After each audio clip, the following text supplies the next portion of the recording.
Second semester Adikavi Nannaya university model paper చూద్దాం. మనకి paper వచ్చి 70 మార్క్స్, ఇందులో 75 ఇచ్చాడు. అది చూడద్దు మీరు. 70 మార్క్స్లోని సెక్షన్ ఏలో 8 రోమన్స్ ఉంటాయి. 8 రోమన్స్ని కూడా మీరు సాంస్క్రిట్లోనే రాయాల్సి ఉంటుంది. ఈ శ్లోకాలకి భావం మాత్రం తెలుగు లేదా ఇంగ్లీష్లో రాయాల్సి ఉంటుంది. ఇలా 8 రోమన్స్ నుంచి 5 రోమన్స్ అటెంప్ట్ చేస్తే సరిపోతుంది మీకు. 5 రోమన్స్లోని 5 4s 20 మార్క్స్ వస్తాయి సెక్షన్ ఏలో. ఇక సెక్షన్ బి నుంచి సెక్షన్ బి నుండి ఎన్ని మార్క్స్ అంటే 50 మార్క్స్ ఉంటుంది పేపరు.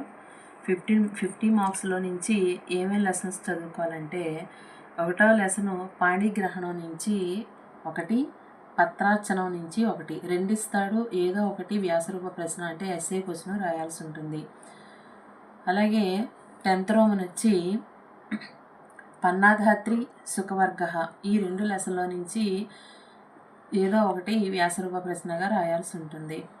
అలాగే 11th రోమన్ వచ్చి అమోఘ దర్శనం 1, చారు చేష్టృతం అంటే 5, 6 లెసన్లో నుంచి ఏదో ఒకటి రాయాల్సి ఉంటుంది. ఈ మూడింటికి 10 మార్క్స్ ఉంటాయి. ఒక్కొక్క దానికి 10 మార్కులు చొప్పున 3 బదులు 30 మార్కులు ఉంటాయి ఇక్కడ.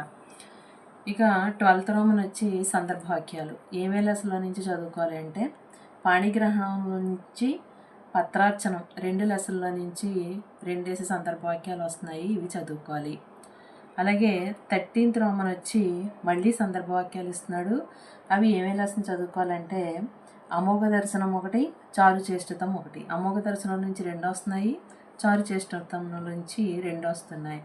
అంటే ఏదో ఒక లెసన్ బాగా చదువుకుంటే రాయాల్సి ఉంటుంది.